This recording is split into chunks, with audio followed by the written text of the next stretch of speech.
Imaginez 90 millions de passagers par an, plus que la population de l'Allemagne, tous passant par un seul aéroport. Dubaï International, DXB, n'est pas juste occupé. C'est la plaque tournante la plus connectée de la planète, où des super jumbo touchent la piste toutes les 3 minutes et où les vols les plus longs du monde atterrissent à côté de jets privés valant des millions. Mais voici ce qui va vous étonner, Dubaï est sur le point de tout arrêter. Pas de rénovation, pas d'agrandissement, fermeture, pour toujours. Pourquoi une ville qui a construit toute son identité autour de cet aéroport, qui a investi des milliards pour faire de DXB la perle de l'aviation mondiale, abandonnerait-elle soudainement?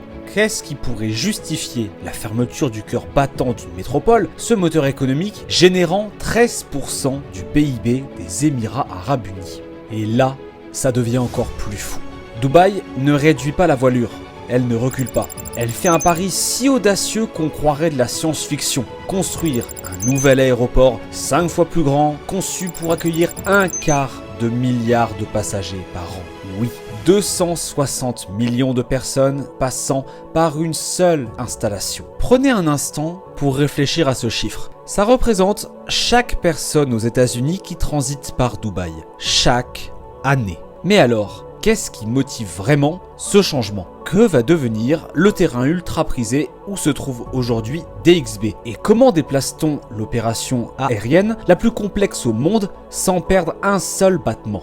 C'est l'histoire d'une ville au sommet de sa puissance qui ose détruire sa plus grande réussite pour construire quelque chose d'encore plus grand. Prêt à voir ce qui se passe lorsque l'ambition rencontre l'aviation à une échelle jamais vue dans le monde? Laisse-moi te décrire une réussite qui devient un piège. DXB a commencé comme une seule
émerge du sable. Imagine Manhattan. Maintenant, imagine un aéroport de cette taille. C'est Al Maktoum International, DWC, qui s'étend à travers le désert comme une oasis métallique. Ce n'est pas juste une mise à niveau d'aéroport, c'est un doigt d'honneur à 35 milliards de dollars aux limites de l'ambition humaine. Parlons des chiffres qui te font tourner la tête. 5 pistes parallèles capables de gérer 400 mouvements d'avion en même temps. 2 terminaux centraux, chacun débordant de 7 halls comme les ailes d'un immense papillon d'acier. Des navettes souterraines reliant chaque porte, chaque salon, chaque recoin de cette aérotropolis. Mais la taille brute n'est pas la révolution. C'est ce qui se passe à l'intérieur qui réécrit les règles. Oublie le contrôle des passeports. Des corridors biométriques scannent ton visage et te laissent passer en quelques secondes. Tes bagages, gérés par des robots pilotés par l'IA qui communiquent avec des chariots intelligents suivant chaque valise en temps réel. Les pertes de bagages deviennent aussi dépassées que les cabines téléphoniques. Voici ma partie préférée, Tout l'aéroport fonctionne grâce à un jumeau numérique. Chaque avion, chaque passager, chaque chariot à café existe dans un miroir virtuel, optimisant constamment les opérations. Changement de porte, prévu et évité. Retard, anticipé et contourné. C'est comme donner à l'aéroport un cerveau qui pense 1000 coups à l'avance. Tu veux un truc fou? DWC est à côté du port de Jebel Ali, le 9e terminal à conteneurs le plus fréquenté au monde. Le fret peut passer sans accroc du navire à l'avion, créant le premier hub logistique air-mer véritablement intégré de la planète. Les équipes de maintenance d'Emirates peuvent recevoir un moteur par la mer et l'installer le jour même. Et la durabilité? Ce n'est pas du greenwashing. Des panneaux solaires couvrent 60% des toits. Des matériaux recyclés forment la base. Des systèmes contrôlés par IA minimisent le gaspillage énergétique. Ils construisent pour un avenir à zéro émission parce que, et c'est là le truc, ils doivent le faire. Tout aéroport conçu pour durer un siècle de plus doit être prêt à affronter la réalité climatique. Mais vont-ils y arriver? L'ambition humaine peut-elle vraiment construire quelque chose d'aussi massif, de complexe, révolutionnaire? L'histoire est jonchée de méga projets promettant la lune et ont livré de la boue. La différence, c'est que Dubaï a déjà fait l'impossible.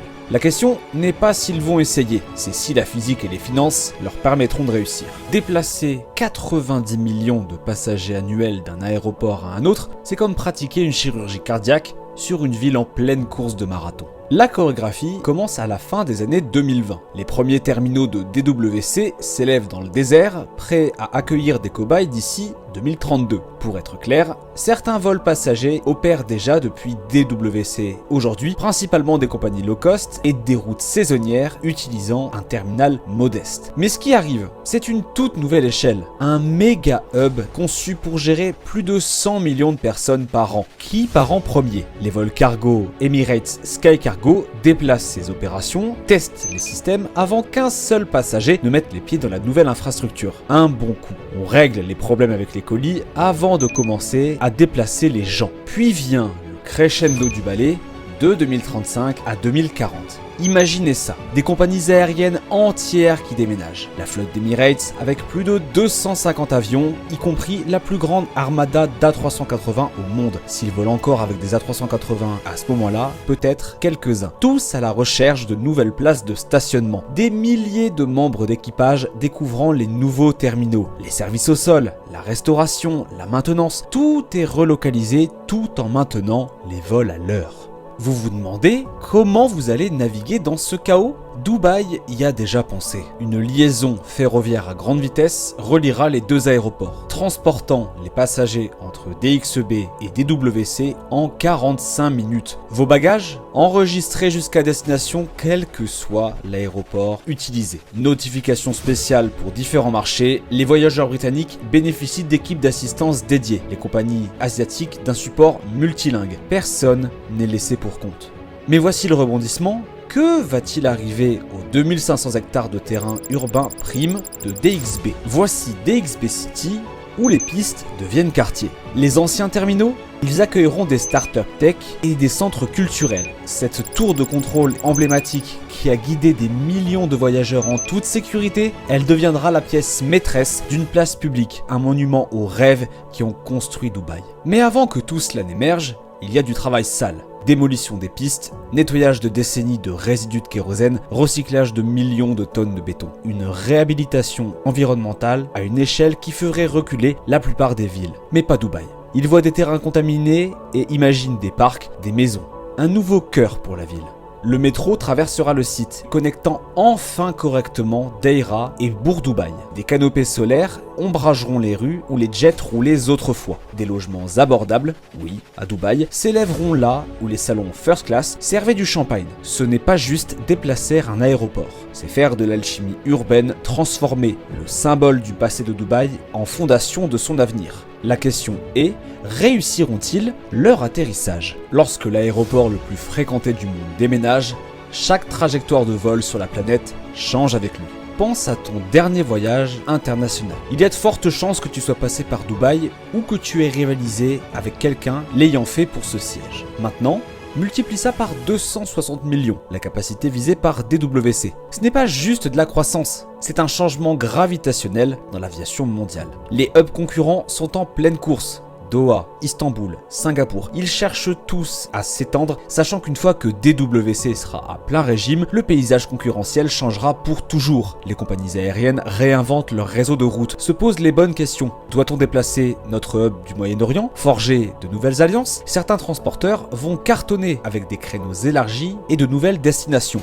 D'autres risque de se faire évincer du méga hub mondial, le DWC. Ce n'est pas juste un aéroport avec quelques hôtels à côté. On parle de zones logistiques intégrées, de connexions ferroviaires à grande vitesse et d'une infrastructure digitale qui fait paraître les autres aéroports du monde comme s'ils utilisaient encore des téléphones à cadran. Lorsque le fret aérien et maritime fusionnent sans accroc, lorsque les terminaux passagers relient directement les quartiers d'affaires, lorsque l'IA orchestre toute l'opération, ce n'est plus de la compétition, c'est juste de l'évolution. Chez eux, l'impact devient personnel.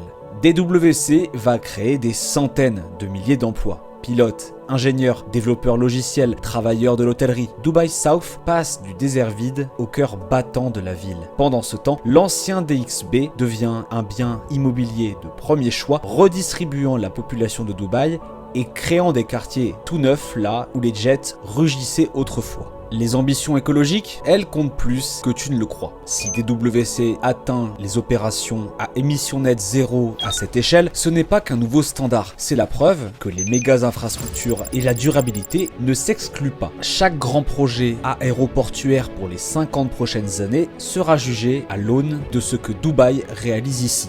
Mais soyons honnêtes sur les risques.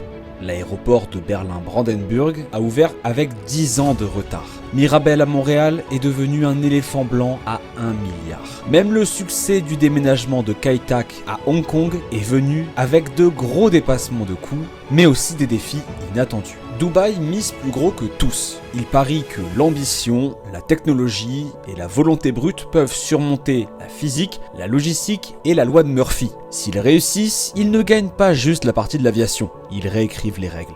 Le temps presse. 2035 n'est pas loin. Un bond aussi audacieux d'une seule ville peut-il vraiment remodeler la manière dont 6 milliards de personnes bougent sur la planète? On va le découvrir. Aujourd'hui, si vous vous tenez aux portes de départ de DXB, vous assistez au dernier chapitre de l'une des plus grandes histoires de l'aviation. Chaque décollage, chaque atterrissage, chaque réunion émotionnelle à l'arrivée, tout est désormais compté. L'aéroport qui a relié les continents, qui a construit une ville, qui a montré au monde ce que l'ambition pouvait accomplir, compte à rebours vers son dernier vol.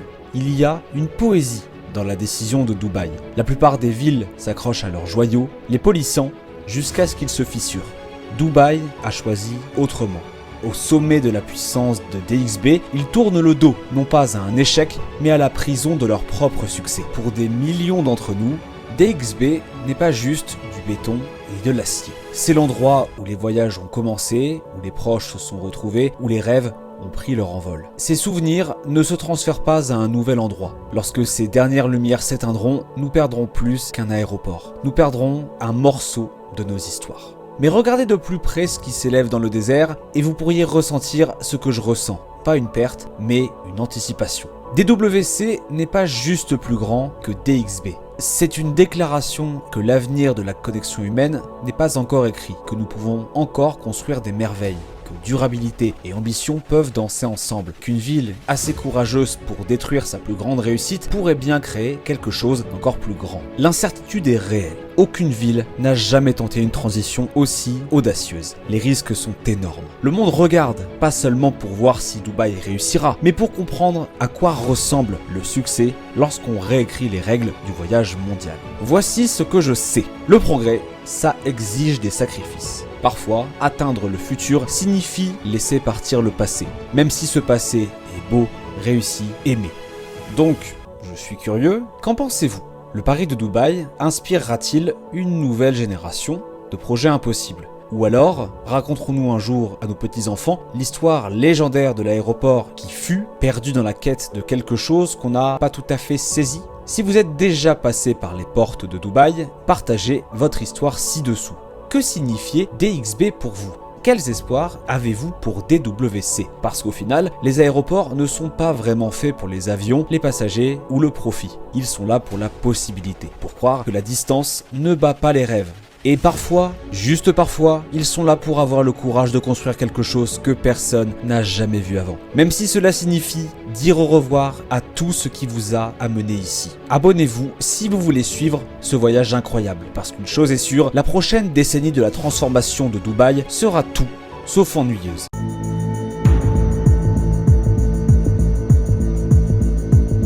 Emirates, Qatar Airways et Etihad, 3 compagnies aériennes qui ont transformé le désert en centre de l'aviation mondiale.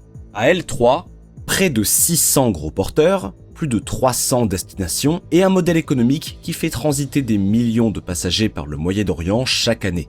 Durant 2 décennies, cela a fonctionné parfaitement. Surtout avec un pays en particulier, l'Inde. À tel point qu'il existe 540 vols hebdomadaires rien qu'entre Dubaï et l'Inde. Cela semble permanent, inattaquable, structurel. Puis, en février 2023, Air India a passé l'une des plus grandes commandes d'avions de l'histoire de l'aviation commerciale. 470 appareils. Et un contrat d'une valeur de 70 milliards de dollars. Dont 6 à 350 900, 34 à 350 1000, 20 Dreamliner et 10 777X. 10 à 350 supplémentaires en 2024, plus des centaines de monocouloirs. Une armée d'avions pointés directement sur les routes qui transitent par Dubaï, Doha et Abu Dhabi. Ce n'était pas un simple renouvellement de flotte, c'était une déclaration de guerre. Le gouvernement indien, il n'ouvre pas son marché pour les compagnies émiraties. Les plafonds bilatéraux de sièges sont gelés depuis 2014. Les Émirats arabes unis supplient pour obtenir 50 000 sièges hebdomadaires supplémentaires. L'Inde dit non, encore et encore, pendant que Air India se construit. Alors maintenant, les compagnies du Golfe font face à quelque chose qu'elles n'ont jamais affronté auparavant. Un concurrent financé, soutenu, protégé par le gouvernement, installé sur le hub le plus stratégiquement situé d'Asie. Delhi-Londres, 9 heures en direct. Via Dubaï, au moins 12 heures avec les correspondances. Delhi-New York, 15 heures. Via le Golfe, au moins 18 avec les correspondances. La géographie ne ment pas. Mais voilà le problème. Air India perd encore plus d'1 milliard de dollars par an. Les livraisons sont retardées. Les passagers qui montent à bord d'un A350 et ceux qui montent à bord d'un vieux 777 vivent l'expérience de 2 compagnies aériennes complètement différentes. Alors, la vraie question n'est pas de savoir si les compagnies du Golfe devraient être inquiètes, puisqu'elles le sont déjà. La vraie question, c'est Air India peut-elle réellement y arriver avant que l'argent ne s'épuise, que les retards ne s'accumulent et que la fenêtre d'opportunité ne se referme? Pour comprendre pourquoi 470 avions rendent Emirates nerveux, il faut d'abord comprendre ce que sont réellement les compagnies aériennes du Golfe. Ce ne sont pas, au sens traditionnel, des compagnies aériennes qui existent pour transporter leurs propres citoyens. Les Émirats arabes unis ont une population d'environ 10 millions d'habitants. Ce ne sont pas des pays qui génèrent des volumes de passagers justifiant des flottes de centaines d'avions gros porteurs. Au lieu de cela, les ME3 ont bâti leur empire en transportant des passagers voyageant entre 2 pays étrangers qui transitent par un hub du Golfe. Un voyageur volant de Mumbai à Londres, par exemple, pourrait passer par Dubaï avec Emirates. La compagnie aérienne perçoit un tarif pour l'ensemble du trajet, tandis que le passager ne met jamais les pieds aux Émirats arabes unis en tant que destination. Il ne fait que passer. Ce modèle fonctionne parce que la géographie coopère. Le Moyen-Orient se situe à peu près à égale distance entre l'Europe et l'Asie du Sud, ce qui en fait un point de passage naturel. Et le modèle dépend énormément d'un marché plus que de tout autre, l'Inde. C'est LE marché. Sans le trafic indien transitant par leur hub, l'économie de dizaines de lignes long courrier vers des villes secondaires d'Europe et d'Amérique du Nord s'effondre. Pendant des années, cet arrangement était mutuellement bénéfique, ou du moins semblait l'être. Air India, sous propriété étatique, était une institution en décrépitude, qui perdait de l'argent à flot, volait avec des avions vétustes aux sièges cassés et aux systèmes de divertissement hors service. Les voyageurs indiens avaient peu de raisons de voler avec leur compagnie nationale quand Emirates offrait un produit supérieur à un prix compétitif, même avec l'inconvénient d'une correspondance. Mais cette équation a désormais changé. L'acquisition d'Air India par le groupe Tata en janvier 2022 n'était pas un simple changement de propriétaire. C'était le début d'un démantèlement systématique de tout ce qui avait fait de la compagnie aérienne un objet de moquerie. Tata, l'un des conglomérats industriels les plus respectés d'Inde, a immédiatement lancé Vian.ai, Un plan de transformation sur 5 ans structuré autour de 3 phases, roulage, décollage et montée. La commande de flotte était la pièce maîtresse de la phase décollage. Ces 470 appareils se répartissent en 190 737 MAX, 140 A320 Neo, 70 A321 Neo, 20 787 Dreamliner, 10 777X, 34 A350 1000 et 6 A350 900.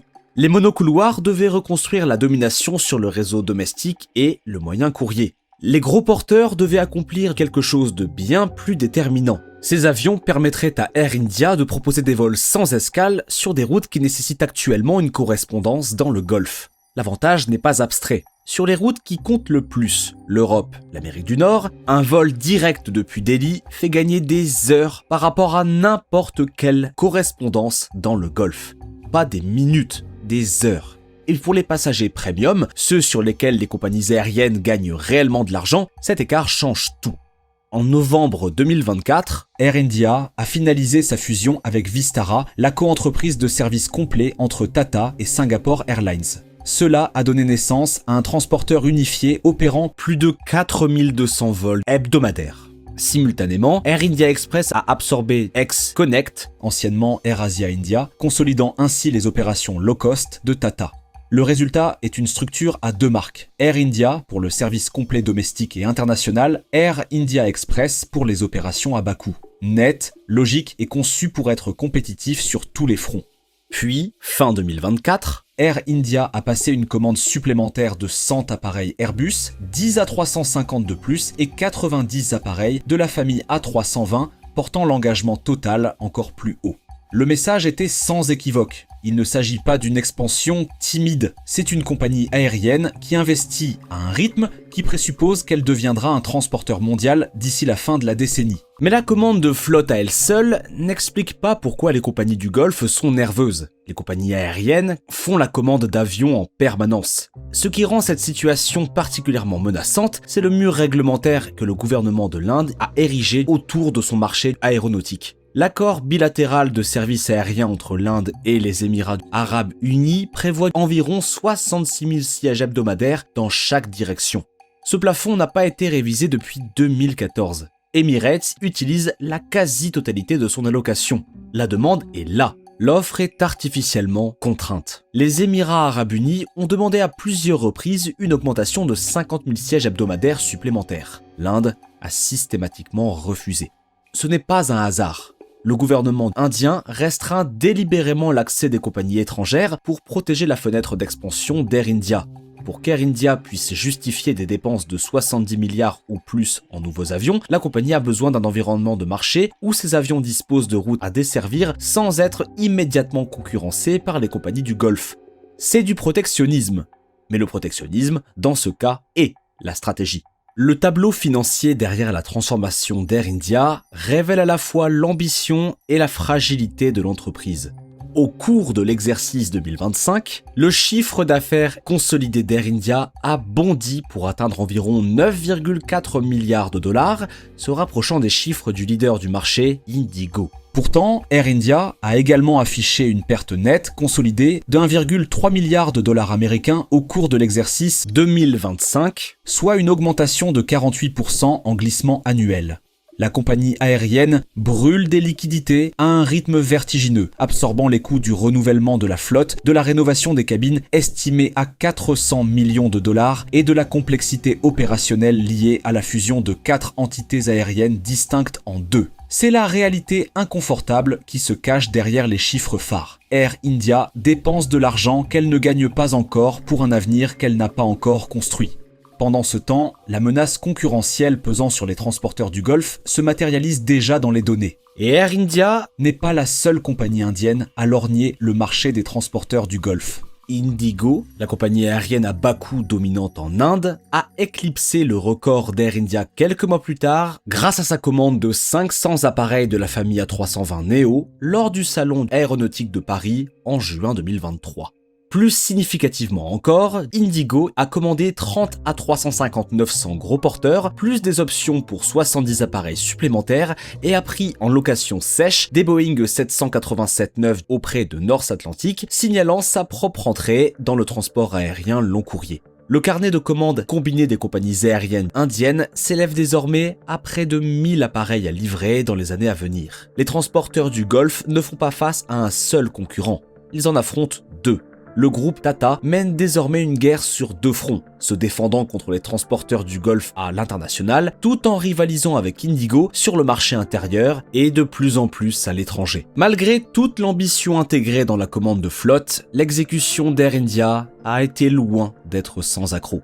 Le programme de rénovation des gros porteurs de la compagnie, d'un montant de 400 millions de dollars, a également pris du retard. Cela signifie que durant des années encore, les passagers réservant sur Air India pour certains itinéraires embarqueront à bord d'appareils dotés de systèmes de divertissement en vol défaillants, de sièges usés et de prises électriques hors service, précisément l'expérience qui avait poussé les voyageurs indiens vers Emirates en premier lieu. Il y a également la question des pilotes. Une pénurie sévère de commandants de bord expérimentés a déclenché une guerre d'enchères entre Air India et Indigo, les compagnies aériennes offrant selon certaines sources des primes d'embauche d'environ 60 000 $ pour débaucher des équipages expérimentés. Les nouvelles réglementations sur la limitation du temps de service en vol, destinées à réduire la fatigue, ont paradoxalement augmenté le nombre total de pilotes nécessaires, mettant encore davantage sous tension un vivier de main-d'œuvre déjà restreint et entraînant des annulations de vol. Et puis, il y a la question à laquelle aucune somme d'argent du groupe Tata ne peut facilement répondre. La marque Air India, ternie par des décennies de mauvaise gestion gouvernementale, ne peut être reconstruite avec de nouveaux avions seuls. Elle nécessite une culture du service, un bilan de fiabilité et une constance dans l'expérience qui existe actuellement sur les nouveaux A350 de la compagnie, mais qui sont cruellement absents de ces 777 non rénovés. Les passagers décrivent deux compagnies aériennes entièrement différentes selon l'appareil à bord duquel ils embarquent. Ceux qui volent sur les A350 nouvellement intégrés, de base construits pour Aeroflot avant que les sanctions ne les redirigent, font état de sièges de classe affaires modernes et d'un système de divertissement fonctionnel. Ceux qui voyagent sur les anciens 777 rapportent une expérience plus proche de l'Air India d'antan. Des cabines négligées, un équipage indifférent et des équipements qui ne fonctionnent pas. La nervosité des compagnies du Golfe n'est pas irrationnelle. C'est la réponse rationnelle d'acteurs établis qui voient le paysage réglementaire et concurrentiel se transformer simultanément sous leurs pieds. Ils ont bâti leur empire sur l'hypothèse que l'Inde resterait un marché fragmenté et mal desservi, dont les voyageurs n'auraient d'autre choix que de transiter par le Moyen-Orient. Durant 2 décennies, cette hypothèse s'est vérifiée. Mais aujourd'hui, le groupe Tata mise sur le pari qu'elle ne tiendra pas une 3e décennie. Le gouvernement indien se sert des restrictions bilatérales comme une arme pour faire gagner du temps à Air India. Bien entendu, les compagnies du Golfe conservent des atouts redoutables. Le produit d'Emirates figure parmi les meilleurs de l'aviation commerciale. La profondeur du réseau de Qatar Airways est extraordinaire. Leurs hubs sont conçus sur mesure pour l'efficacité, d'une manière que l'aéroport international Indira Gandhi de Delhi, très engorgé, ne peut égaler. Ces compagnies disposent d'une flexibilité tarifaire que Air India ne peut concurrencer tout en affichant des pertes annuelles. Mais l'équation a changé. Pour la première fois depuis des décennies, les compagnies indiennes disposent des capitaux, des commandes de flotte et du soutien gouvernemental nécessaire pour se battre pour le trafic que les compagnies du Golfe considéraient comme définitivement acquis. Reste à savoir si Air India peut réellement tenir cette promesse. Si Tata peut transformer une relique bureaucratique en une compagnie aérienne de classe mondiale avant que l'argent ne s'épuise et que les retards de livraison ne s'accumulent. Et cela demeure véritablement incertain. Ce qui ne l'est pas, en revanche, c'est qu'Emirates, Qatar Airways et Etihad mesurent la menace. Leurs déclarations publiques, leur lobbying pour un assouplissement des accords bilatéraux, leur pivot stratégique pour s'éloigner de l'Inde, tout confirme que la nervosité est bien réelle. Elles ont construit leur activité sur le flux du trafic indien transitant par leur hub. Et désormais, pour la première fois, quelqu'un disposant des moyens financiers et de la motivation pour rediriger ce flux s'est présenté à la porte d'embarquement.